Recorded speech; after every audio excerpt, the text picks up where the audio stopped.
Maligayang pagbabalik sa Rai Movie Recaps.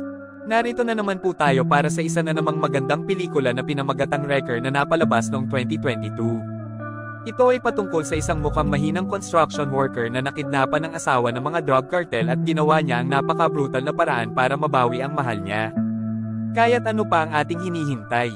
Sit back, enjoy and relax labyo. Nagsisimula ang pelikula sa pagpapakita ng pangkat ng mga pulis na nagsasagawa ng pagsalakay sa isang pasilidad sa paggawa ng droga. Nangunguna sa operasyong ito si David, ang pinuno ng pangkat. Sa kabila ng matagumpay na pagsasagawa ng raid, nakatanggap si David ng banta mula sa isa sa mga nagbebenta ng droga. Babala sa kanya sa paghihiganti ng kanilang amo. Gayunpaman, mukhang hindi natatakot si David. Hinahamon pa niya ang lalaki. Di nagtagal, habang sinusuri ni David ang mga bagong raided na narcotics, bigla siyang inatake ng lalaki na nagawang palayain ang sarili, na pinilit na ipagtanggol ni David ang kanyang sarili sa pamamagitan ng kamatayang pagbaril sa lalaki. Matapos matagumpay na maalis ang lalaki, napagtanto ni David na ang base ay nilagyan ng time bomb. Kaya agad na lumabas si David bago sumabog ang bomba. Pagkalipas ng ilang araw, natagpuan ni John, isang dating sundalo ng espesyal na puwersa na kilala sa kanyang mga agresibong ugali at patuloy na pagsuway sa mga utos, ang singsing na may bahid ng dugo ng kanyang asawa. Nang makita ito, napagtanto ni John na ang kanyang asawa ay kinidnap. Bago siya makakilos, gayunpaman, nahaharap siya sa isang grupo ng mga gangster na naglalayong saktan siya. Hindi napigilan, sinamahan sila ni John sa labanan. Sa huli, nagawa ni John na maalis ang mga gangster. Gayunpaman, si John ay kailangang dalhin sa himpilan ng pulisya dahil sa kanyang kamakailang mga aksyon. Sa kabilang banda, nakikitang nakikipag-usap si David sa kanyang superior. Pagkatapos ay inutusan ng superior si David na hawakan si John na dinala sa istasyon ng pulisya para sa kanyang mga aksyon laban sa mga gangster. Si David ay may tungkuling disiplinahin si John dahil sa kanyang pagkakasangkot sa pag-aalis ng ilang miyembro ng gang. Gayunpaman, ipinagtanggol ni David si John na inihayag na sila ay malapit na magkaibigan at nangatwiran na ang mga aksyon ni John ay malamang sa pagtatanggol sa sarili. Di nagtagal, nagpa siya si David na palayain si John. Bilang isang mapagkakatiwalaang kaibigan, ipinagtapat ni John kay David ang tungkol sa pagdukot sa kanyang asawa. Pinaghihinalaan na ang asawa ni John ay nakadamp ng pinakamalaking drug mafia boss ng lungsod dahil minsan ay nagkaroon ng seryosong konfrontasyon si John sa amo ng mafia na iyon. Buti na lang at ligtas ang asawa ni John. Kasalukuyang sangkot si David sa paglaban sa drug trafficking, kaya ipinangako niyang tutulungan si John sa pagliligtas sa kanyang asawa at pagdakip sa amo ng mafia. Gayunpaman, dapat maghintay si David ng mga utos mula sa kanyang superior dahil ang mga operasyon ng pulisya ay nangangailangan ng opisyal na autorisasyon. Nang gabing iyon, si John ay tahimik na nakatingin sa singsing sa kasal ng kanyang asawa na nag-aalala tungkol sa kanilang mga itinatangi na sandali na magkasama. Ang kanyang malalim na pagmamahal para sa kanyang asawa ay nagpapatindi sa kanyang damdamin na nagpapasigla sa kanyang determinasyon na humingi ng paghihiganti laban sa amo ng mafia at sa kanyang alipors. Nagbago ang eksena sa isa sa mga alipors ng amo ng mafia na nakabalat kayo bilang isang pari na dumukot sa isang babaeng Ruso. Lingid sa kanyang kaalaman, naroroon na si John at mabilis na inaalis ang mga alipors. Di nagtagal, iniligtas ni John ang babaeng Ruso mula sa pagkabihag ng mga alipors na nagpapanggap bilang isang pari. Bago alisin ng mafia boss, nangako si John na aalisin muna ang bawat isa sa kanyang mga alipors. Samantala, ipinapakitang naghahapunan ng amo ng mafia at ang kanyang mga kasama. Pinag-uusapan nila ang kamakailang pagkamatay ng kanilang mga alipors sa kamay ni John. Kinikilala ng isang kasamahan ng lakas ni John na nagpapahayag ng mga alalahanin tungkol sa kanilang kakayahang makitungo sa kanya. Dahil sa inis sa papuri, agad na inalis ng mafia boss ang kasama at binalaan ng iba laban sa pagsasalita ng pabor kay John. Binigyang diin niya ang kanyang pagkamuhi sa gayong mga pananalita at idineklara na sa kalaunan ay sasapitin ni John ang kanyang wakas, lalo na ngayong kanidnap ang kanyang asawa. Nang sumunod na gabi, nakikipag-chat si John kay David sa isang nightclub kung saan ipinahayag ni John na kinuha niya ang isa sa mga alipors ng boss ng mafia sa kanyang sariling mga termino. Ipinahayag niya ang kanyang pagkainip sa paghihintay ng utos mula sa superior ni David. Sa kalaunan, pumayag si David na tulungan si John nang hindi muna humihingi ng pahintulot.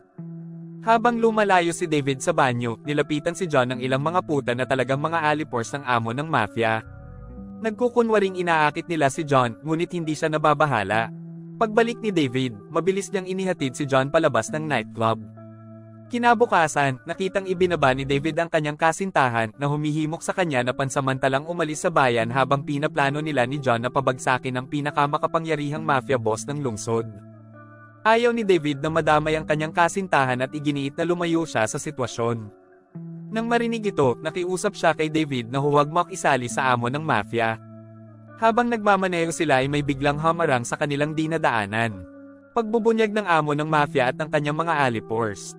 Mabilis na kanidnap ng amo ng mafia ang kasintahan ni David na nagbabala kay David na huwag makialam sa kanyang mga gawain. Sa pagbabanta, si David ay nakatali sa kanyang kotse habang ang mafia boss ay umalis kasama ang kanyang kasintahan. Hindi nagtagal, natisod ni John ang nakaparadang sasakyan ni David at pinalaya siya, nalaman ng tungkol sa pagkidnap. Hindi sila nag-aksaya ng oras at dumiretso upang harapin ang mga kasamahan ng mafia boss na kanilang hinuhuli at dinala sa kanilang hideout para sa interogasyon. Gayunpaman, pinahirapan ni John ang mga nagbebenta bago sila tanungin tungkol sa kinaroroonan ng mafia boss at ang lokasyon ng lugar ng paggawa ng narcotics. Ang isa sa mga dealers ay nagtangkang tumakas na nag-udyok kay John na alisin siya. Nasaksihan ng kalupitan ni John, isa pang dealer ang kaagad na nagsiwalat ng hideout ng mafia boss at ang pasilidad sa paggawa ng droga. Sa gabi, dumating sina John at David sa hideout ng mafia boss. Bago pumasok, gumawa sila ng plano na pumasok mula sa iba't ibang panig. Papasok si John sa harap habang si David naman ay sa likod na ruta.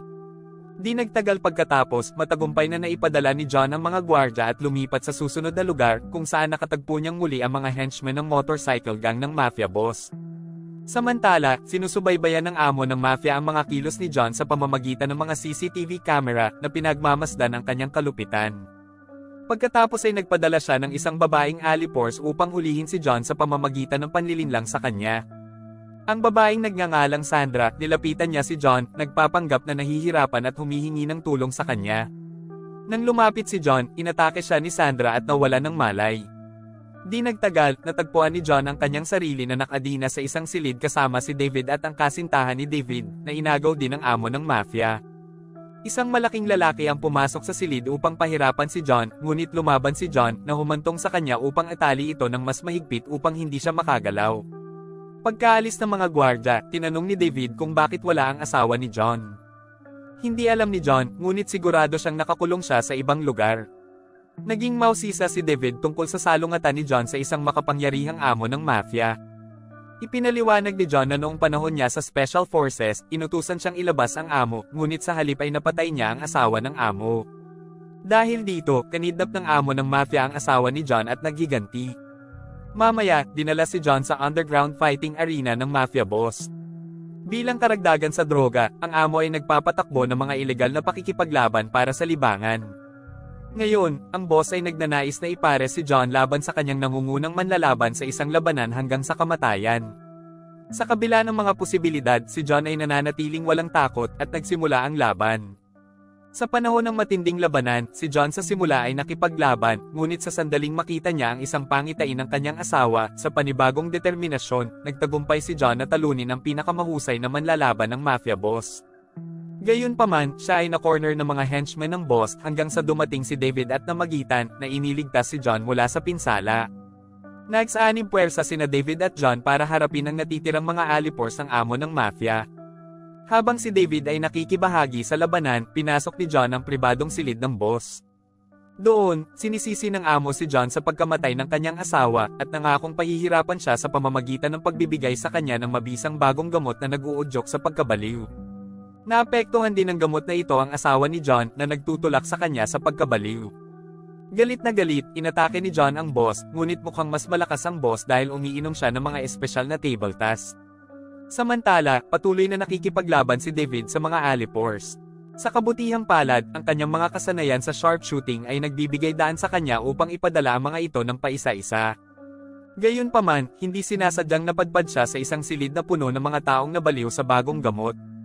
Sa pilitang ipagtanggol ang sarili, at ubiling inalis sila ni David. Pagbabalik kay John, iniiwasan niya ang walang humpay na pag-atake ng amo. Sa isang mahalagang sandali, hindi niya sinasadyang nadiskubre ang kanyang asawa sa isang silid na ngayon ay nawala ng katinoan matapos mabigyan ng bagong variant ng gamot. Nang makita ang kalagayan ng kanyang asawa, maaari lamang magdalamhati si John dahil hindi na ito mapagaling. Sa kabila ng kanyang kalungkutan, si John ay nagpatuloy, sa kalaunan ay binalingan ng boss at natalo siya, sa kabila ng pagdurusa ng pinsala sa tiyan sa proseso. Sa kabilang banda, sinubukang tumakas ng kasintahan ni David, ngunit inatake siya ng isa sa mga natitirang Alipores. Nagpupumilit siya sa pakikipaglaban para sa kanyang buhay hanggang sa namagitan si David, na inalis ang umaatake. Kasama ang boss ng mafia at ang kanyang mga Alipores ay inalis ni John at David. Bagamat hindi nakaligtas ang kanyang asawa, tinanggap ito ni John bilang babala sa kanyang mga nakaraang kasalanan. Bago umalis, giniba ni John ang hideout ng amo upang matiyak na ang sinumang nakaligtas ay matatapos. Pagkaraan ng mga araw, iniulat ni David ang mga pangyayari sa kanyang superior, na binibigyang diin ang panganib na dulot ng mga gamot na nilikha ng mafia. Gayunpaman, ibinasura ng kanyang superior ang kanyang mga claim at tinapos ang trabaho ni David dahil sa pagkilos ng walang autorisasyon.